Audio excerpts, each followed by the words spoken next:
So finally black clover मांगा अपने latest 3 new chapter के साथ अपने क्लाइमैक्स पे पहुंच चुकी है और ये जो 3 न्यू चैप्टर रिलीज हुए हैं 384, 385 एंड 386, तो इसमें हमें काफी सारी न्यू चीजें देखने के लिए मिली हैं। तो इन 3 न्यू चैप्टर में हमें इमोशन, एक्शन और जो प्लॉट ट्विस्ट है वो देखने के लिए मिला है। तो आज की वीडियो में हम इन 3 न्यू चैप्टर के बारे में डिटेल में बात करेंगे, और उससे पहले तुम वीडियो को लाइक कर दो और तुम्हें पता है कि चैनल के साथ क्या करना है।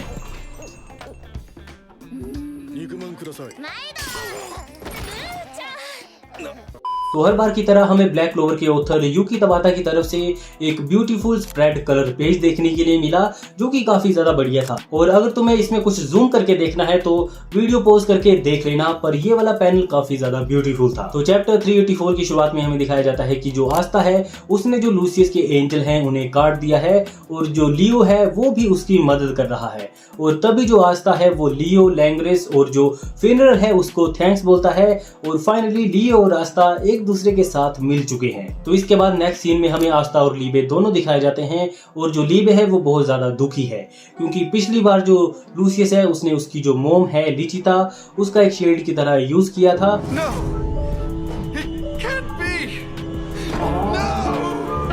तो इसके बाद हमें पता लगता है कि जो आस्था है उसने लीबे को मना लिया है, और जो लीबे है वो भी आस्था को सॉरी बोलता है, और अब दोनों तैयार हो चुके हैं लूसियस से फाइट करने के लिए। और दूसरी तरफ लियो, लैंग्रेस और जो फिनरल है वो काफी ज्यादा हाइप हो चुके हैं फाइट करने के लिए। पर तभी हमें नोवेल दिखाई जाती है जो कि आस्था को बोलती है फाइनली फाउंड यू। और तभी हमें नोवेल दिखाई जाती है जो कि आस्था को बोलती है कि तुमने अभी तक सर्वाइव कर लिया, ये बहुत बड़ी बात है, और ये मेरी तरफ से तुम्हारे लिए एक कॉम्प्लीमेंट था। और टिपिकल नोवेल की तरह नोवेल रियलिटी है वो आस्था को नीचा दिखाती है। सो फाइनली अब जो आस्था और नोवेल हैं वो एक साथ आ चुके हैं, और तभी हमें पता लगता है कि नोवेल का जो मैजिक है वो खत्म हो चुका है, और वो जाती है चार्मी के पास। और तुम्हें पता है कि जब तक चार्मी बैटल में इनके साथ है तो इनका मैजिक खत्म नहीं हो सकता है। तो नोवेल जो है चार्मी का फूड खाती है, अपना जो मैजिक है उसे रिकवर करती है। इसके बाद जो आस्था है वो मिमोसा को बोलता है कि मेरा वेट करो, मैं वापिस जरूर आऊंगा। और आस्था के ये बोलने के बाद जो मिमोसा है वो उसको बोलती है कि मैं तुम्हारा वेट करूंगी। पर तभी हमें नोवेल दिखाई जाती है जो कि आस्था को बोलती है लेट्स गो।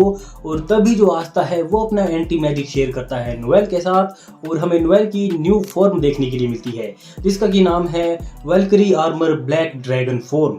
और ये वाली फॉर्म काफी ज्यादा बढ़िया थी। तो मेरी पिछली स्पॉइलर वाली वीडियो में एक बंदे ने कमेंट किया था जिसमें उसने लिखा था कि जो नोवेल है उसकी हर एक फॉर्म के साथ उसके जो कपड़े हैं वो और छोटे होते जा रहे हैं, तो इसमें कोई प्रॉब्लम होनी नहीं चाहिए।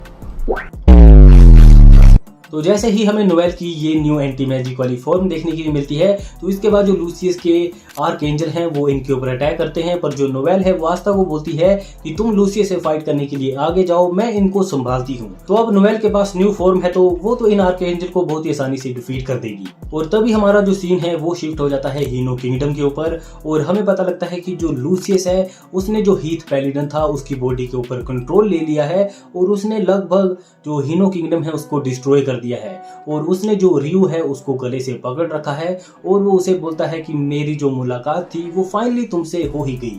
ये मेरी अपनी बॉडी नहीं है, पर फाइनली मुझे तुमसे मिलने का मौका मिल ही गया। और तभी ये जो लूसियस है जो कि हीथ की बॉडी में है वो रियो को पूछता है कि तुमने आस्था को इतना ज्यादा सपोर्ट क्यों किया।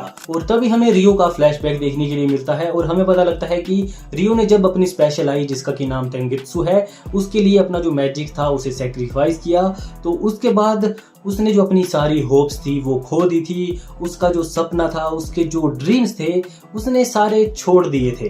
और तभी हमें पता लगता है कि जब रियो ने ऑलमोस्ट हार मान ली थी तो उसने इस हार्श रियलिटी को एस्केप करने के लिए अपनी जो आई है उसका यूज करके यामी की तलाश करना शुरू कर दी। और इसी बीच उसे मिला आस्था जिसके पास मैजिक की एक बूंद नहीं थी, पर फिर भी वो हार नहीं मानता था। और उसने आस्था को बचपन से लेकर अभी तक देखा है, उसकी जर्नी देखी है, और आस्था ने उसे इंस्पायर्ड किया है। तुम खुद ही सोचो, आस्था जिस बंदे से कभी मिला भी नहीं था, आस्था ने उसे भी इंस्पायर्ड किया। तो इसे ही बोलते हैं आस्था इफेक्ट, जिसकी वजह से पूरा का पूरा ब्लैक क्लोवर वर्ल्ड चेंज हुआ है, और जो लूसियस का प्लान है वो सक्सेसफुल नहीं हुआ है। और तभी हम प्रेजेंट में पहुंच जाते हैं और हमें लूसियस दिखाया जाता है जो कि रियू को ऑलमोस्ट मारने ही वाला होता है और वो बोलता है कि इस वर्ल्ड में शोगुन की कोई भी जरूरत नहीं है। पर तभी जो युसोगा है वो उसके ऊपर सरप्राइज अटैक करता है और लूसियस ने जो हीथ की बॉडी के ऊपर कंट्रोल लिया था वो उसकी गर्दन ही काट देता है। मैं इमेजिन नहीं कर सकता कि ये सीन कब एनिमेट होगा और ये क्रेजी होने वाला है। और तभी हम वापस पहुंच जाते हैं क्लोवर किंगडम में जहां पर कि यूनो और लूसियस की फाइट हो रही है और जो लूसियस है वो यूनो को बोलता है कि बस तुम्हारा जो एंटी मैजिक है वो खत्म ही होने वाला है। और तभी हमें यूनो दिखाया जाता है जो कि अपनी लास्ट बची हुई एनर्जी का यूज करके लूसियस के ऊपर अटैक करता है और ये जो अटैक है वो तुमने पहले देखा होगा, तो वो सेम अटैक का यूज करता है जो कि आस्था पहले कर चुका है, ब्लैक मीटियोर। तो इससे जो लूसियस है उसको छोटी सी खरोच लगती है, पर इसी बीच जो यूनो है वो आस्था की डीमन ड्वेलर स्वॉर्ड को आस्था की तरफ फेंक देता है। और तभी हमें आस्था दिखाया जाता है जो कि फाइनली बैटल में वापस आ चुका है और वो यूनो को बोलता है सॉरी फॉर वेट, और जो यूनो है वो बोलता है कि तुम लेट हो। और तभी हमें लूसियस दिखाया जाता है जिसके चेहरे पे वही गंदी सी स्माइल है और जो यूनो है वो लूसियस को बोलता है क्या तुम्हें ये चीज इतनी ज्यादा बोदर कर रही है कि तुम आस्था को कंट्रोल नहीं कर पा रहे हो। पर तभी हमें लूसियस दिखाया जाता है जिसके की साथ है आस्था और लिचिता की मोम, ये क्या बोला मैंने, आस्था और लीबे की मोम लिचिता, जिसे कि लूसियस ने पेलिडन में बदल लिया है। और वो आस्था को बोलता है कि क्या तुम इसे काट पाओगे।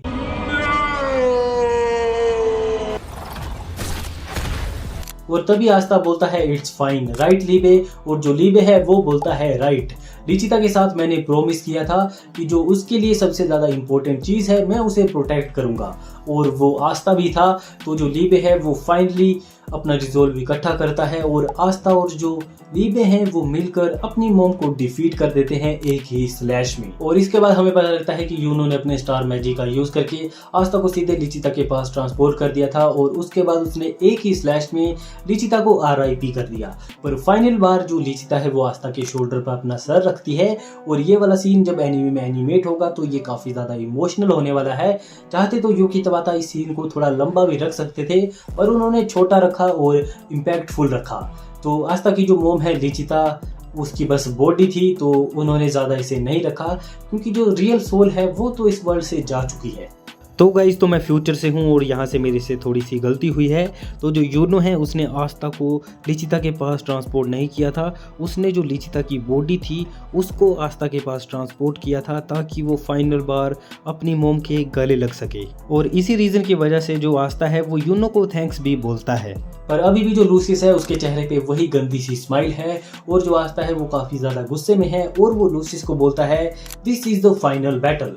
तो ये जो फाइनल बैटल है वो काफ़ी टाइम से चली हुई है, पता नहीं फाइनल बैटल कब होगी। पर इसी के साथ ये वाला जो चैप्टर है 384 ये यहीं पे एंड हो जाता है। तो ये वाला चैप्टर काफ़ी ज़्यादा बढ़िया था। इसमें हमें नोवेल की न्यू ड्रैगन ब्लैक फॉर्म भी देखने के लिए मिल गई। इसके अलावा हमें रियू का थोड़ा सा फ्लैशबैक भी देखने के लिए मिला और वो आस्था को इतने टाइम से देख रहा था, ये सारी चीज़ें भी हमें पता लगी।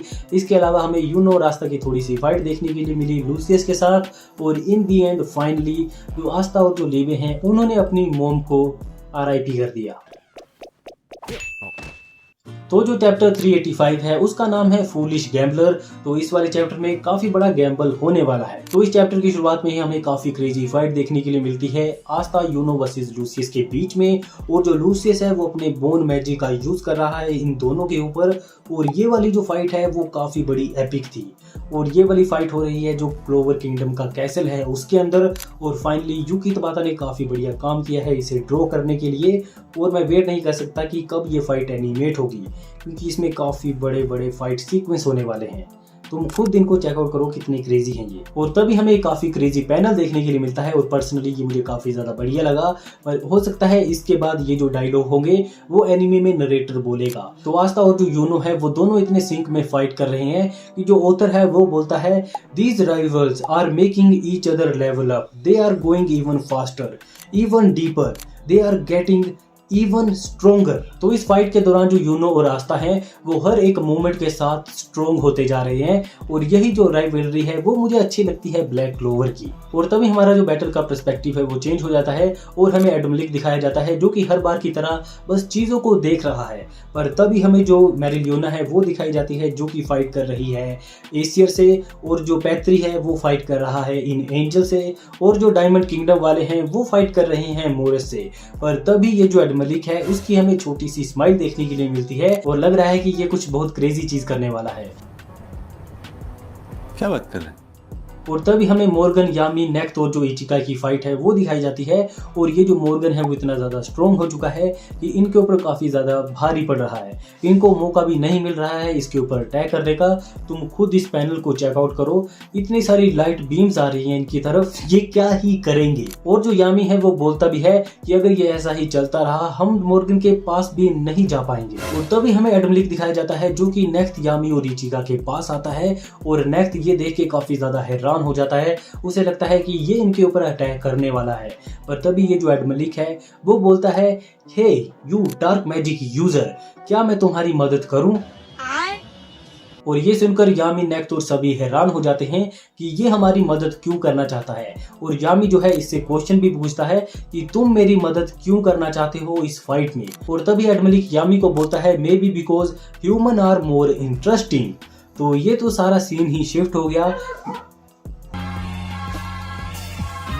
तो मुझे तो इतना तो पता था कि ये जो एडमलिक है वो लूसियस को धोखा देगा, पर इस तरीके से देगा ये नहीं सोचा था। मुझे नहीं लगा था कि ये जो है वो हमारा साथ देगा। पर आगे हो भी सकता है कि ये जो एडमलिक है वो इन सभी को भी धोखा दे दे, क्योंकि डेविल किसी के भी सगे नहीं होते हैं, लीबे और नेक्ट के डेविल को छोड़कर। और इसी बीच एडमलिक ये भी बोलता है कि जब अंडरवर्ल्ड का रिचुअल हुआ तो जो यामी था उसकी जो बॉडी थी वो चेंज हो गई थी और उसकी जो बॉडी है वो परफेक्ट है पोजेस करने के लिए। और हमने जो पहले थ्योरी बनाई थी कि यामी के पास डेविल हार्ट है, तो अब जाके ये यहाँ पे आई है।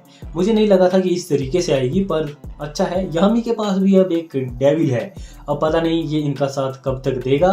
पर इसके बाद ये जो एडमलिक है वो बोलता है कि मैं तुम लोगों को लूसीफेरो वाली फाइट से देख रहा हूँ, लूसियस ने हर एक चीज़ प्रेडिक्ट की पर तुम लोग हर एक चीज़ को चेंज करते आए। और ये जो चीज़ है वो काफ़ी ज़्यादा थ्रिलिंग थी और मुझे बस थ्रिल चाहिए। और ये जो एडमलिक है वो बस गेम का मज़ा लेने के लिए है, इसे कोई फ़र्क नहीं पड़ता है कि कौन सी साइड जीतती है। और तुम्हें तो पता ही है यामी का, तो जो यामी है वो हंसते हुए बोलता है कि आई लाइक यू, और ये जो गैम्बल है मैं इसे ज़रूर लूँगा। और तुम्हें पता है कि जो यामी है वो कितना बड़ा जुआरी है, तो वो गैम्बल तो जरूर लेगा। और तभी एडमलिक और जो यामी है वो कंबाइन हो जाते हैं और हमें यामी की न्यू डेविल फॉर्म देखने के लिए मिलती है, जिसमें कि थोड़े बहुत टच है इस एडमलिक के। और इसके बाद हमें पता लगता है कि ये जो एडमलिक है उसके पास है लाइट मैजिक। तो पर्सनली मुझे लगा था एडमलिक के पास फायर मैजिक होगा, क्योंकि मैंने माइथोलॉजी के ऊपर थोड़ी बहुत रिसर्च की थी, वहाँ से पता लगा था कि शायद एडमलिक के पास फायर मैजिक होगा। पर यूकी तबाता ने इसे लाइट मैजिक दिया है।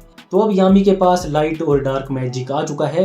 और ये जो एडमलिक है वो बोलता भी है कि क्या तुम्हें पता है कि जो एंजल्स हैं उन्हें हराने के लिए क्या चीज़ चाहिए? तुम्हें चाहिए डेविल्स की पावर। तो अब यामी के पास डेविल की पावर आ चुकी है। मैं तो ये सोच रहा हूँ कि अब यामी कितना ज़्यादा स्ट्रॉन्ग हो चुका है। तो इसके बाद ये सभी मिलकर जो मॉर्गन है उसको डिफीट कर देते हैं और मॉर्गन को एक RIP स्पीच देने का मौका भी नहीं मिला। यामी इतना ज़्यादा स्ट्रॉन्ग हो चुका है। और इसी बीच जब एडमलिक लूसियस को बैकस्टैब कर रहा था, तो ये जो लूसियस है वो टेलीपैथी से इससे बात करता है और वो एडमलिक को पूछता है कि तुम ये क्या कर रहे हो। तो जो एडमलिक है वो उसको बस एक ही जवाब देता है कि अगर तुम जीतते हो तो मज़ा नहीं आएगा, चीज़ें इंटरेस्टिंग नहीं रहेगी। तो ये जो एडमलिक है वो अभी तक तो रेड फ्लैग है, पता नहीं कि ये कितनी देर तक हमारा साथ देगा। इन दी एंड ऐसा ना हो कि ये सभी को ही धोखा दे दे। पर ऐसा भी हो सकता है कि जो एडमलिक है वो हमारा न्यू मेंबर है ब्लैक बुल्स का। सो फाइनली मॉर्गन की डिफीट के साथ ही ये जो चैप्टर है 384 इसका भी एंड हो जाता है। तो ये वाला चैप्टर इन तीनों चैप्टर में मेरा फेवरेट था, क्योंकि जो एडमलिक है उसने फाइनली कुछ किया है और यूकी तबाता की तरफ से हमें एक प्लॉट ट्विस्ट देखने के लिए मिला है। मैंने कभी भी नहीं सोचा था कि ये जो एडमलिक है वो हमारा साथ देगा। तो इसके बाद है चैप्टर 386 जिसका की नाम है वोल्टेज। तो इसकी शुरुआत ही होती है मैरिलियोना से, जिसने कि एसियर को डिफीट कर दिया है। और जो मैरिलियोना है वो एसियर को बोलती है कि मैंने आज तक तुम्हारा जैसा मॉन्स्टर नहीं देखा, और जो एसियर है वो भी बोलती है कि मैंने भी तुम्हारी जैसी मॉन्स्टर नहीं देखी। सो फाइनली गाइज मैरिलियोना स्ट्रॉन्ग है भाई, मैरिलियोना मोमी है, वो कुछ भी कर सकती है। क्या? ये क्या बक रहे हो मादर? पर तभी हमें लूसियस दिखाया जाता है जो कि यूनो और आस्था से फाइट कर रहा है। पर जो लूसियस है वो काफ़ी ज़्यादा एनोय हो चुका है और तभी वो अपने सभी स्पेल को मिलाकर एक काफ़ी बड़ा स्पेल बनाता है और आस्था और यूनो को बोलता है कि तुम लोग तो इसे सर्वाइव कर लोगे, पर जो सिविलियंस हैं क्लोवर किंगडम के वो इसे सर्वाइव नहीं कर पाएंगे। और ये जो स्पेल है वो सीधे इनकी तरफ फेंक देता है और जो आस्था और यूनो है वो भी काफ़ी ज़्यादा कंफ्यूज्ड हैं कि हम इस स्पेल को कैसे रोकें। अगर वो इस स्पेल को रोकते हैं तो लूसियस को चांस मिल जाएगा इनके ऊपर स्ट्राइक करने का, और अगर लूसियस ने इन्हें टच कर लिया तो गाइज इनका तो खेल खत्म है। और तभी हमें फ्रॉड फ्यूगिलियन दिखाया जाता है जो कि फाइनली कुछ कर रहा है और जो है वो आस्था और यूनो को बोलता है कि तुम दोनों लूसियस के ऊपर फोकस करो, मैं इसे संभालता हूँ। पर तभी हमें जो फ्यूगिलियन है उसका जो स्पिरिट डाइव मोड है वो दिखाया जाता है और फाइनली यूकी तबाता ने इसे स्पिरिट डाइव दे ही दिया। फैंस बस यही बोल रहे थे कि जो फ्रॉड फ्यूगिलियन है वो क्या स्पिरिट डाइव को अनलॉक करेगा, तो फाइनली उसने जो स्पिरिट डाइव है उसको अनलॉक कर लिया है और उसके पास जो सेलेमेंडर है उसके थोड़े बहुत टच हैं। और मुझे पर्सनली फ्यूगिलियन की ये फॉर्म काफ़ी ज़्यादा बढ़िया लगी। पर तभी जो मैरिलियोना और जो फ्यूगिलियन है वो दोनों एक साथ आ जाते हैं इस लूसियस के स्पेल को रोकने के लिए, पर इन दोनों की जो फायर पावर है वो इनफ नहीं थी इसको रोकने के लिए और वो बुलाते हैं लियो को। और जैसे ही फ्यूगिलियन और जो मैरिलियोना है वो लियो को बुलाते हैं अपने पास मदद करने के लिए, तो लियो भी काफ़ी ज़्यादा खुश हो जाता है क्योंकि उसे लगता है कि फाइनली उसकी फैमिली ने उसे एक्सेप्ट कर लिया है एक स्ट्रॉन्ग पर्सन की तरह, और तीनों मिलकर ये जो लूसियस का स्पेल है उसे डिस्ट्रॉय कर देते हैं। तो ये वाला सीन मुझे बढ़िया लगा। फाइनली जो इनकी फैमिली है वो भी हमें देखने के लिए मिली, वैसे तो देखने के लिए मिलती है पर इनकी फैमिली का डायनेमिक देखने के लिए मिला, और फाइनली फ्रॉड की हमें स्पिरिट डाइव देखने के लिए मिली। और इसके बाद मैं फ्यूगिलियन को फ्रॉड बोलना बंद कर दूंगा क्योंकि अब वो फ्रॉड नहीं है। और तभी हम दोबारा से पहुंच जाते हैं लूसियस आस्था वर्सेस यूनो की फाइट के ऊपर, और जो आस्था और जो यूनो है वो लगातार अटैक कर रहे हैं लूसियस के ऊपर। पर तभी हमें जो स्पिरिट है यूनो की बेल वो दिखाई जाती है जो कि काफ़ी ज़्यादा खुश है और वो बोलती है कि यूनो हम दोनों एक हो रहे हैं। तो यहाँ पे मैं थोड़ा सा कंफ्यूज हूँ इस वाले पैनल को लेकर क्योंकि यहाँ पे हमें लीबे और जो बेल हैं वो दोनों ही दिखाई हैं, पर अब मुझे पता नहीं है कि ये जो डायलॉग बोला है कि वी आर बिकमिंग वन, तो ये वाला डायलॉग बेल का है या फिर लीबे और जो बेल है दोनों का है। पर जो आगे का पैनल है उसे देख के लगता है कि ये बस बेल नहीं बोला है यूनो के लिए, क्योंकि हमें फाइनली दिखाया जाता है कि जो आस्था और जो यूनो है उन्होंने जो लूसियस है उसके ऊपर काफ़ी बड़ा अटैक किया है और हो सकता है कि लूसियस डिफीट हो चुका हो। साई गाइज तुम्हें भी पता है लूसियस इतनी ज़्यादा आसानी से डिफीट नहीं होगा, पर तभी हमें आस्था और यूनो का एक शॉट देखने के लिए मिलता है। एक तरफ है आस्था, दूसरी तरफ है यूनो, और यूनो की एक न्यू ट्रांसफॉर्मेशन है। तो ये वाली जो न्यू ट्रांसफॉर्मेशन है वो काफ़ी ज़्यादा इंटरेस्टिंग है। तो ये यूनो ने अनलॉक की है बेल के ये बोलने के बाद कि वी आर बिकमिंग वन, ऐसा ही बोला है ना, क्या बोला है। सो आई थिंक ये जो यूनो की न्यू ट्रांसफॉर्मेशन है वो उसकी ट्रू स्पिरिट डाइव मोड है। और इसमें एक काफ़ी इंटरेस्टिंग चीज़ भी है कि जो यूनो है उसकी चेस्ट और जो आर्म है उसके ऊपर स्ट्रेच मार्क हैं जो कि हमें लूसियस के पैलिडन और लूसियस के ऊपर देखने के लिए मिले हैं। और इसको देख के थ्योरी बन रही है कि जो लूसियस है उसने इसी फाइट के दौरान कभी ना कभी यूनो को टच कर लिया था और वो धीरे धीरे उसकी बॉडी के ऊपर कंट्रोल कर रहा है। तो अगर हमें नेक्स्ट चैप्टर में ऐसा पता लगता है कि जो यूनो है वो पैलिडन में बदल चुका है या फिर लूसियस ने अपनी जो सोल है वो यूनो में डाल दी है, तो ये काफ़ी बड़ा प्लॉट ट्विस्ट हो सकता है और हमें यूनो वर्सेस आस्था की फाइट भी देखने के लिए मिल जाए। पर आप अपने थॉट्स कमेंट सेक्शन में जरूर बताना इन 3 न्यू चैप्टर को लेकर। तो इन 3 न्यू चैप्टर में भी मुझे वो प्रॉब्लम लगी कि काफ़ी सारी चीज़ें रिपीटिटिव हो रही हैं, पर पिछली बार से ये काफ़ी ज़्यादा बढ़िया थे क्योंकि काफ़ी ज़्यादा चीज़ें हुई हैं। नोवेल ने एंटी मैजिक का यूज़ किया, एडम मलिक ने लूसियस को धोखा दे दिया, एडम मलिक यामी का डेविल बन गया, ये काफ़ी ज़्यादा क्रेजी प्लॉट ट्विस्ट था। और एंड में हमें जो ये यूनो की न्यू ट्रांसफॉर्मेशन देखने के लिए मिली है, इसको लेके मैं थोड़ा सा कंफ्यूज्ड हूँ कि हो सकता है यूनो पैलिडन में बदल जाए और आस्था और यूनो की फाइट होगी तो वो काफ़ी ज़्यादा क्रेजी होगी। तो अब देखते हैं कि हमें ब्लैक क्लोवर के अपकमिंग चैप्टर में क्या कुछ देखने के लिए मिलता है। तो हमें जो अपकमिंग चैप्टर हैं वो अब हमें शायद विंटर में देखने के लिए मिलेंगे। हो सकता है जैन या फिर फेब में इसके 3 न्यू और चैप्टर रिलीज होंगे। तब तक के लिए ब्लैक क्लोवर कंटेंट के लिए चैनल को सब्सक्राइब करो, लाइक करो, शेयर करो। Bye bye. आज के लिए फिलहाल इतना ही। आपकी तरह मैं भी मायूस हूँ, लेकिन उम्मीद पर दुनिया कायम है। दिल दुखा है लेकिन टूटा तो नहीं है और उम्मीद का दामन छूटा तो नहीं है।